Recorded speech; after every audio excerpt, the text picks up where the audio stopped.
to Write a Story by Kate Messner, illustrated by Mark Siegel.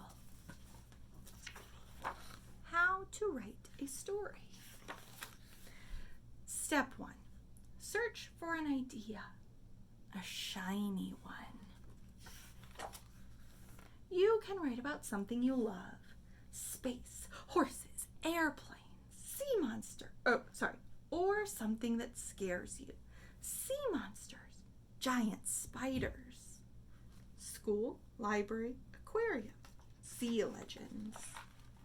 You might write about something you know really well: playing soccer, dogs, or research a topic you'd like to learn more about at the library.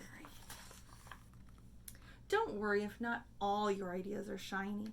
Sometimes you have to collect a lot to figure out what works best. So we see a lot of thought bubbles, thinking about what might make a great story. Step 2. Once you have your idea, choose a setting. Only you can decide when and where your story will take place. Soccer takes place on the field. Art museum, outer space, aquarium. Step 3. Choose a main character. That's the person who grows and changes the most as the story unfolds. You can brainstorm and draw your main character if you want. Try to learn all about them before you start writing. Step 4. Dream up a problem for your main character. It can be regular, everyday trouble: spilled juice, lost homework, stubbed toe, or something a bit more adventurous: sea monster hatches in city aquarium. Step 5.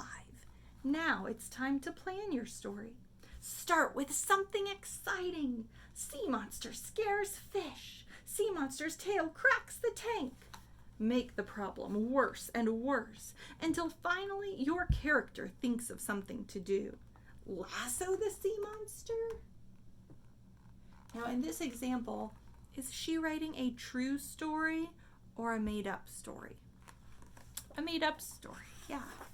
Because she's turned herself into a mermaid and there's a sea monster that breaks out from the city aquarium. And that's not real. Step 6. Write your story with so much detail readers can see it in their minds. The mermaid grabbed a kelp plant and quickly tied it into a lasso.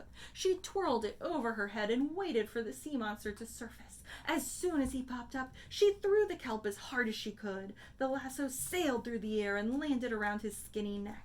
The sea monster was captured. So she just described that. That's what we could envision as we read that. When you finish your first draft, take a break and go do something else. Stories need time to blossom and grow. Step 7. Read through your story and make a list of ways to make it better. What if lassoing the sea monster doesn't work? What other animals at the aquarium can help? Sardines, sharks, octopus. Add details about the sea monster's rage: splashes and thrashes, whips his tail. So she sang a magical song. The sea animals came to help. The lasso wasn't strong enough. Reading out loud helps, especially if you can read to a friend. Sometimes friends see things in our stories that we don't. Soon other animals came to help. Do you want to add more detail here? Help! The mermaid shouted. She couldn't hold on much longer. Just in time, a school of sardines arrived. They swam silver circles around the sea monster to confuse him, while an octopus raced in with more kelp lassos and tied him up. Sharks! The mermaid called. Her story's getting pretty good. Step 8.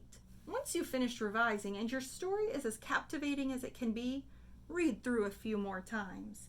Make sure every sentence starts with a capital letter and ends with punctuation. If you're not sure how to spell a word, now's a good time to check. In a flash, 2 great white sharks answered the mermaid's call. She lassoed them to catch a ride. Together they grabbed the sea monster's ropes and leaped over the edge of the tank. So she had the wrong 2 form, and she didn't have a capital S, and she spelled lassoed wrong. So she just made those corrections. Step 9. Choose a captivating title for your story and give it illustrations if you want. Pictures help tell stories too. The Mermaid and the Monster. The mermaid, the sharks, and the sea monster flew out of the aquarium and splashed into the sea. Step 10. Share your story with a friend, or two, or maybe lots of friends.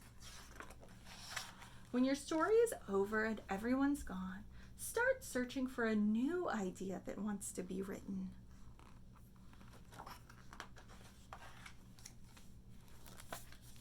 And that's how to write a story.